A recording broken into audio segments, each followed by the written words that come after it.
평화주의자들의 상징을 보십시오. 바로 십자가를 거꾸로 해서 꺾어트린 모양입니다. 바로 이 카톨릭의 교황이 쓰는 이 문양이죠. 적 그리스도임임을, 그 하수인임을 스스로 나타내는 증거입니다. 이것이 바로 세상의 평화를 추구하는 사람들의 상징입니다. 기독교인들의 조롱하는 겁니다. 하나님을 조롱하고 십자가를 거꾸로 트리고 모독하는 행위입니다. 제가 그 악한 영이 지배하고 있는 한 사람을 멘토링하고 있을 때, 그때 정말 꿈이 정말 악한 꿈을 이 마귀 사탄이 저에게 많이 보여줬는데, 이제 겁주려고. 그 중에 하나가 이 거꾸로 된 십자가에서 그 한 사람이 무참하게 이렇게 달려서 피 흘리고 있는 모습을 저에게 보여주었습니다. 하나님을 조롱하는 거죠. 십자가를 모독하는 겁니다. 이것이 바로 사탄이 하는 짓이며, 이것의 상징이 바로 평화주의자들의 심볼입니다. 하나님은 우리가 평화주의자가 되기를 원치 않으십니다. 세상의 평화와 하늘의 평화는 온 루트가 다르고 가는 방향이 다릅니다. 그 냄새도 성격도 맛도 다릅니다. 세상의 평화는 나를 만족시키며 남도 만족시키는 법입니다. 하늘의 평화는 나를 만족시킬 때가 거의 없으며 오직 하나님만을 만족시키는 법입니다. 세상의 평화는 세상의 왕이 집권하여 그 평화의 법이 매번 바뀌지만, 하늘의 평화는 하늘의 왕이신 하나님이 집권하셔서 알파 오메가 되신 신실하시고 변함없으신 그 성품과 같이 영원 전부터 앞으로 영원토록 그 평화의 법규 내용이 바뀌지 않습니다. 세상의 평화는 인간의 육체의 감각과 직접 능력만을 최우선으로 여기기 때문에 결국 그 마지막은 그 영혼의 길을 잃게 만들고 허상을 쫓게 만들어 지옥에 들어가게 만듭니다. 그러나 하늘의 평화는 인간의 육체도 아닌 인간의 생각이나 영혼도 아닌 하나님의 영, 성령 안에서만 주어지기 때문에 하나님 아버지의 품 안으로 들어가게 만듭니다. 세상의 평화는 사탄이 인간으로 하여금 허상과 자신감과 교만과 우월감에 빠지게 함으로써 박애주의자, 평화주의자 등의 이름표를 달아주어 스스로 다른 이보다 선하다는 의식을 갖게 만들어서 결국에는 죄인된 스스로의 모습을 영원히 볼 수 없게 눈을 멀게 만듭니다. 하늘의 평화는 하지만 받으면 받을수록 인간이 낮아지고 겸비하게 되기 때문에 왜 주님이 자신에게 필요한가에 대해서 주저없이 나의 죄 때문이라고 대답합니다. 또 그는 주어진 자리가 어디든지 그 구원의 감사의 제사를 드리게 되며 그 자신이 받은 하늘의 평화를 주위에게도 공유합니다. 세상의 평화는 결국 나에게 향하고 하늘의 평화는 바깥으로 내 이웃에게 향하게 되어 있습니다. 세상의 평화는 스스로 의인된 자리로 이끌어 적그리스도와 합하게 만들며, 하늘의 평화는 스스로 죄인된 자리로 이끌어 나를 위해 죽으신 예수와 마시아와 합하게 만듭니다. 당신은 세상의 평화주의자입니까? 당신은 박애주의자입니까? 그러한 부류의 사람들은 무신론자에도 아주 많고 모든 이방 종교 안에도 있습니다. 당신이 기독교인이기 때문에 세상의 평화를 지켜야 한다고, 따라가야 된다고 느낍니까? 하나님, 사랑이 하나님을 전도해야 하기 때문에 누구와도 불협화음을 만들어선 안 된다고 여깁니까? 당신의 하나님의 공의가 파손되고 농락당하고 조롱당하는 것을 보고 어떤 감정을 느꼈습니까? 주님은 아버지의 성전이 장사꾼의 소굴이 된 것을 보시고 노하셨습니다. 그것을 보시며 마음의 평화를 유지하지 않으셨습니다. 공의의 분노를 내셨습니다. 지금의 교회들은 마치 무신론자들이 하는 명상 수업을 시키고 있습니다.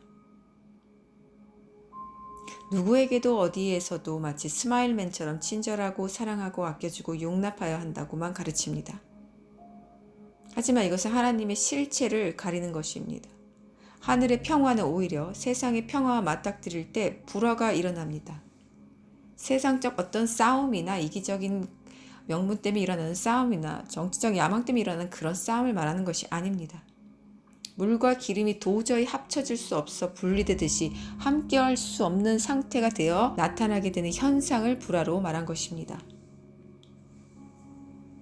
하늘의 평화를 지키고 품으려는 자는 이 스마일맨으로 세상의 평화를 추구하고 외치는 자가 절대 아닙니다. 오히려 하나님의 두려운 심판을 선포하여 하나님을 우리 아버지로 인정하며 그분께 영광을 드리는 사람입니다. 선지자들은 박애주의자가 아니었습니다. 평화주의자가 아니었습니다. 그래서 그들은 세상의 오해와 미움을 받고 돌맞아 죽었던 것입니다. 우리도 그들을 그렇게 이기주의자들이라고 생각하나요? 우리는 성경을 봅니다. 굉장히 이분법적이고 이중적인 우리의 신앙을 볼 수 있어요. 구약의 시대 때는 선지자들이 그렇게 말했음을 우리가 보고 듣고 또 우리가 그것을 하나님의 경고로 듣고 하나님이 이렇게 말씀하시고 선지자들을 이렇게 통하여서 우리에게 이렇게 말씀하셨구나 라는 것을 성경적으로 배웁니다. 그런데 세상에서는 우리가 그렇게 살지 않아요. 하나님의 심판을 말하면 미친 사람으로 취급합니다. 정신적 문제가 있는 사람으로 생각합니다. 그리고 하늘에 어떤 평화가 없는 사람, 평안이 없는 사람이라고 취급받습니다. 왜 맨날 하나님의 심판을 선포하냐? 하지만 하나님의 심판이 임박했을 때는 항상 선지자들을 통하여서 평안이 아닌 사랑이 아닌 공의의 심판을 선포하게 하셨습니다. 이것은 하나님이 하신 것입니다. 지금은 사랑 타령할 때가 아니에요. 하나님의 심판이 선포될 때입니다. 이제 곧 이 모든 성경의 종착지인 요한계시록이 열리기 일부 직전이기 때문입니다. 알파와 오메가 되신 하나님께서 이제 오메가를 쓰실, 이미 다 쓰셨고 다 완성하셨지만 그게 이제 우리 세상에 직접적으로 이루어질 때가 왔기 때문에 그렇습니다. 모두 이 선지자의 이 마인드가 있어야 하는 것이에요. 이것이 정말 하나님을 두려워하고 하나님께 영광 드리는 사람의 삶입니다. 이런 사람이 과연 세상에서 착한 사람, 박애주의자란 말 들을 수 있을까요? 사람들과 싸우고 불협화음하고 어떤 들을 귀도 없는 사람에게 하나님의 심판을 선포하고 그러라는 게 아니에요. 하지만 들을 귀가 있는 자에게는 우리가 하나님의 그 심판이 임하심을 우리가 알릴 의무가 있고, 그리고 그것을 전혀 인지하지도 못하고 세상의 법을 위배하고 우리 교회의 질서를 위배하고 우리 교회의 평화를 오히려 해친다고 그렇게 말하는 곳에서는 스스로 나와야죠. 그곳은 회칠한 무덤이니까. 기독교인은 크리스찬은 착한 사람들이 절대 아니에요. 하늘의 선을 품은 사람들이지 세상 사람들도 기독교인들도 다 같이 공유해서 착한 일을 하는 그런 마음씨 좋은 사람들이 아닙니다. 그저 말씀을 지키고 말씀에 순종하는 자들입니다. 하지만 그 말씀에는 선으로 가득하기 때문에 저절로 그 선한 그 양심에 따라서 선한 행동이 나오는 것뿐이에요. 하지만 우리 삶 속에서 이 말씀을 지키려다 보면은 세상과 부딪히는 것들이 아주 많이 생기게 됩니다. 아주 많이 생겨요. 가족 간에도, 친구 간에도, 상사와 이 부하 관계에서도 다 생겨납니다. 선생과 제자 관계에서도. 여기에서 우리가 나의 위치나 그리고 상대방의 시선이나 또 세상의 평가를 바라본다면 모두 다 세상의 평화를 지키는 착한 사람들, 박애주의자로 가게 됩니다. 평화주의자로 가게 됩니다. 세상은 기독교인을 이해할 수 없습니다. 당연합니다. 세상은 이를 이해하지 못합니다. 세상 자체가 마귀에게 속했기 때문에 그렇습니다. 세상에 속한 자는 앞으로 가면 갈수록 기독교인을 미워하고 증오하고, 진짜 기독교인들을 미워하고 증오하고, 또 세상의 평화를 해치고 깨고 사람들과 화합하지 못하는, 정부와도 이 세상과도 화합하지 못하는 병균 보유자로 여기게 될 것입니다. 그리고 이 평화를 지켜야 한다는 명분과 대의로 휴거 이후 남은 기독교인들은 모두 힘을 합하여서 홀로코스트 때처럼 이 남은 기독교인들을 이 세상에서 제거하려고 일어날 것입니다. 홀로코스트가 이 대의와 명분을 무기로 사람들을 세뇌시켜서 악을 선으로, 악을 공의처럼 마치 이 히틀러가 사람들을 세뇌시킨 사건입니다. 독일의 모든 시민들이 세뇌되었죠. 이성을 마비시키는 것이 바로 이 대의, 명분, 사람의 시선, 평가, 이것입니다. 이성을 마비시킵니다. 이것이 또 한 번 올 텐데 바로 세상의 평화를 지켜야 한다는 이 대의와 명분으로 오히려 평범한 시민을 죽이고 살상하고 고발하는 일이 다시 일어나게 될 것입니다. 당신이 이것을 들으며 어떠한 영적 혼동이 온다면 이미 당신은 세상에 속한 자이거나 스스로의 의에 취한 자입니다. 주님이 어떤 길을 가셨는지, 어떤 삶을 사셨는지, 하나님의 뜻이 무엇인지, 말씀에 순종한다는 것은 어떤 의미인지 전혀 알지 못하는 사람이에요. 말씀에 순종한다는 것은 세상의 법과 위배될 때가 훨씬 더 많습니다. 앞으로는 그게 100%가 될 것입니다. 휴거 이후에는 말입니다. 내가 말씀에 순종하고 주님을 따라갈 때 아직까지는 성령의 시대이기 때문에 성령의 보호하심이 있었으나 휴거 이후에는 이제 성령의 보호하심이 이 땅에서 걷어져 가기 때문에 세상이 이들을 미워하게 될 것입니다. 그것을 세상이 악이라고 규정하게 될 것입니다. 말씀에 순종하는 것을 말입니다. 혹시 이러한 대의, 명분을 중요시하는 기독교인들이라면 아주 쉽게 이 시간에 적그리스도의 통치 밑으로 들어가게 될 것입니다. 이런 대의, 명분, 사람들의 시선의 평가에 벌벌 떨던 교회였다면 이 시기에 모두 적그리스도에게 칭찬받는 무덤들이 되기 위해서 오히려 서로 더 고군분투할 것입니다. 지금도 얼마나 교회가 우스운 꼴이 되었는지 모두 보셨죠. 미국 교회에서는 이런 일들은 일어나지 않았어요. 한국 교회에서 일어난 정말 창피하고 이 비이성적인 행태였습니다. 지금 한국 교회들이 어떻게 하고 있죠? QR로 찍어서 자리를 예약하고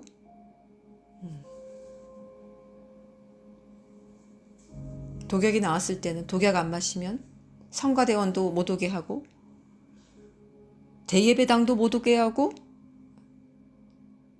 정말 황당한 일들이, 이게 정말 울분을 참지 못하고 무슨 사자인데 그분이 유튜브에서 기독교인으로서 공인으로서 이렇게 울분을 토하신 적이 있습니다.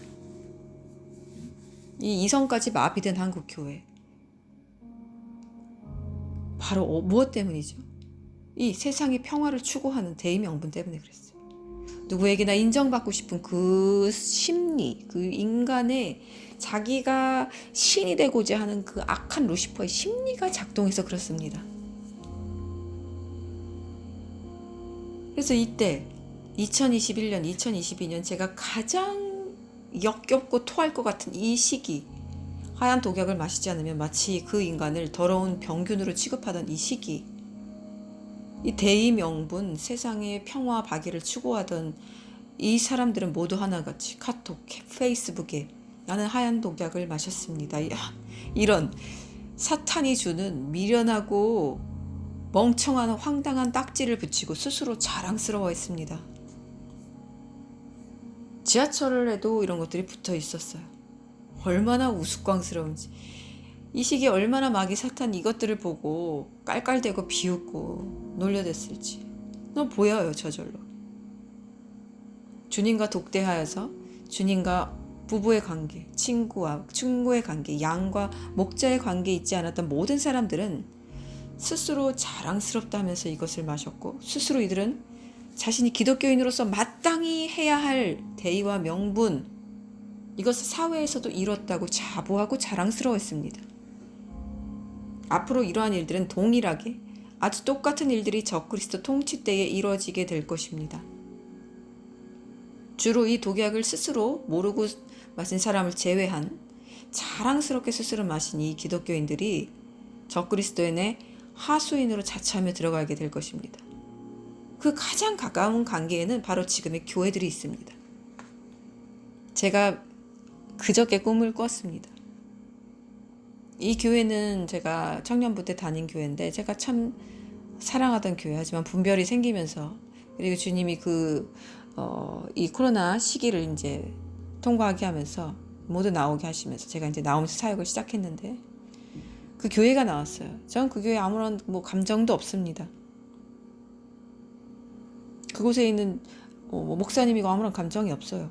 그런데 제 꿈에서 무엇을 보여주셨냐면, 주일이 되어서 한 사람이 이제 예배당 안으로 들어가려고 하는데 그 예배당 문을 그 안에 들어가기 이전에 그 사람이 이 어떤 화면을 스크린으로 마치 3D처럼 보고 있는 것을 보았어요. 그 안에 들어가지 않았음에도 어떤 좌석이 어떻게 비었는지가 다 보고 있는 거예요. 안내원이 없어도 어느 자리가 마치 극장처럼 3D의 어떤 뭔가를 보는 것처럼 쫙 안에 모든 그 좌석들이 다 보이는 거예요. 실제적으로 무슨 안경을 써서 보이는 것처럼 다 보이는 그런 시스템이 있는. 왜냐면 그곳은 대형교회이거든요. 대형교회예요. 그래서 이 사람이 어느 좌석, A, B, C, D 좌석이 있는지 아는 거예요. 근데 이것을 어떻게 아는가 봤더니 그 좌석이 엄청나게 많잖아요. 그 대형교회는. 그리고 이렇게 교회 좌석은 따로따로 나눠져 있지 않고 이렇게 길게 붙어져 있습니다. 길게 붙어져 있는데 그 긴 좌석 그 긴 좌석 하나 가운데에 카메라가 모두 배치되어 있는 거예요. 그 처음부터 마지막까지 그 카메라가, CCTV 그 조그만 카메라가 그 전 좌석에 하나씩 다 달려 있는 것을 보았습니다. 그래서 얘가 360도 회전을 하면서 어느 자리가 어떻게 얼만큼 비었는지 계속해서 돌아가는 거예요. 계속해서 돌아가면서 실시간으로 사람들에게 어디 자리가 비었는지, 그래서 들어올 수 있도록 도와주는 거예요. 그 조그만 CCTV가 좌석에 딱 가운데 붙어가지고 이게 360도 계속 다 돌아가는, 이게 전 좌석에서 다 돌아가는 거예요. 징그럽더라고요. 정말 벌레처럼. 제가 그걸 봤어요.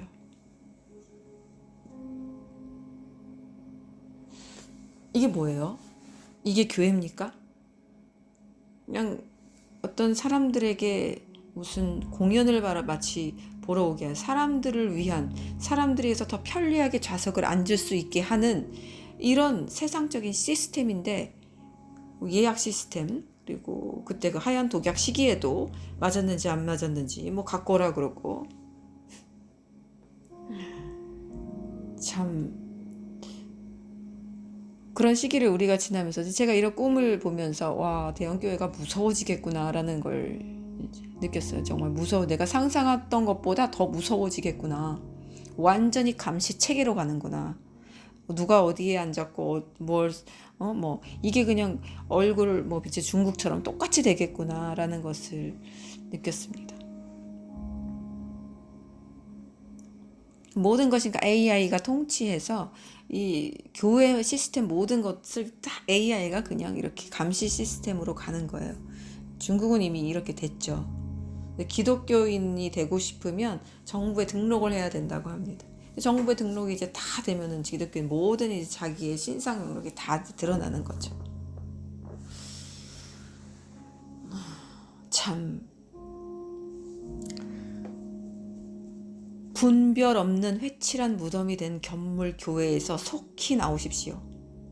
주님과의 관계보다 교회의 프로그램, 대의, 명분, 신이, 사람과의 신이, 시선, 이런 것들을 더 중요시하는 이런 타락한 한국 교회들에서 나오십시오. 탈출하십시오. 세상의 평화주의자로 인간을 찍어내려고 하는 분별 없고 멍청하고 미련하고 악한 건물교회에서 속히 나오십시오. 우리는 세상의 평화주의자들이 아닙니다. 오히려 오직 주님의 발자취를 따라가는 사람들입니다. 그것으로 인하여 세상의 오해와 침뱉음과 박해와 감옥에 갇힘, 고문을 당하더라도 굽히면 안 됩니다. 그것을 지킴으로 인하여 세상의 법을 위배하는 일이 일어나도 당연히 여기며 그것을 굽히면 안 됩니다. 지금은 미국의 캘리포니아주는 가장 심각하고요. 모두 그곳의 주지사가 캘리포니아를 떠나라고 합니다. 자기는 여기서 평생을 살아왔는데 여긴 인간이 살 곳이 이제는 못 된다. 이곳을 떠나라고 합니다. 악한 법이 이제 그곳을 완전히 통치하고 있습니다. 미국의 거의 모든 크리스찬 학교조차도 이제 정부의 협박과 경고에서, 왜냐면 이 물질적 지원이 주지 않으면 운영을 못 해가니까 운영비를 주지 않는다는 거예요. 이러한 경고에 모두 제3의 성을 위한 화장실을 만들었습니다. 동성애 법은 하늘의 법입니까? 세상의 법입니까? 분별이 되시나요? 이것이 하나님과 인간을 연결해주는 평화를 위한 법입니까? 아니면 인간끼리의 평화를 위한 법입니까? 아직까지는 그래도 한국에서 이것이 죄라고 인식되지만 이것 외에는 오히려 거의 모든 영역에 있어서 분별력이 오히려 다른 나라들보다 현저히 떨어집니다. 아프리카보다도 떨어져요. 이제 곧 모든 종교들이 통합되고 이것을 찬성하지 않고 함께 한 유일신을 경배하지 않고 따르지 않는 것은 세상의 법도 세상의 평화도 위배하는 그런 테러범으로 정부에서, 학교에서, 유치원에서, 그렇게 가정에서도 가르치게 될 거예요. 한 신을 섬기는 것만이 적그리스도, 즉 세상의 평화를 추구하기 위해 세상의 리더로 나온 이 사람을 영적인 그 신으로도 받아들여야만 한다고 할 것입니다. 그것이 이해되던 안 되던 따라야 한다고 할 것입니다. 왜? 우리 나라와 우리 나라의 평화와 우리 개개인의 가정의 평화와 안전과 또 세상의 평화와 안전을 위해서 말입니다. 제발 기독교인들, 명분과 대의 그리고 사람들의 시선에 평가에 끌려다니는 어리석은 사탄의 노예가 되지 마십시오. 세상의 평화와 하늘의 평화를 따르는 자는 결국 지옥과 천국으로 나뉩니다. 세상의 평화의 시작은 달콤하나 좋아 보이는 듯하나 칭찬받고 선하게 그렇게 보이기는 하나 마지막은 썩은 죽음이요.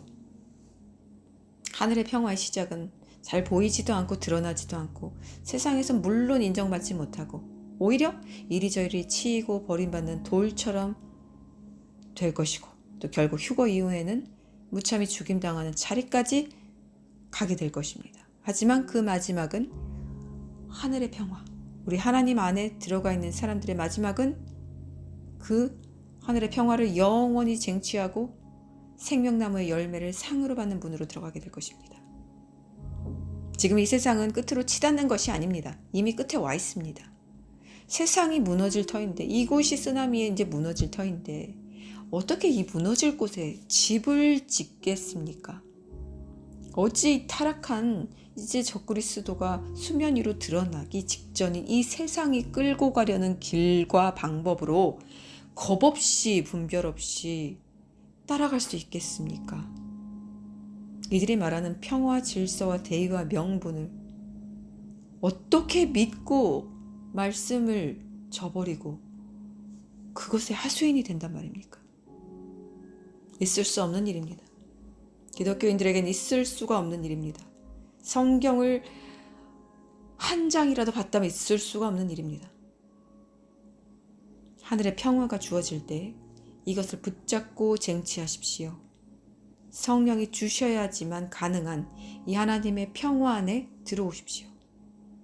주님의 영, 성령께서 이것을 듣는 모든 자들에게 세상의 평화가 아닌 하늘의 평화를 따를 수 있는 용기와 의지와 영적인 힘을 주시기를 간절히 간구하며 기도합니다.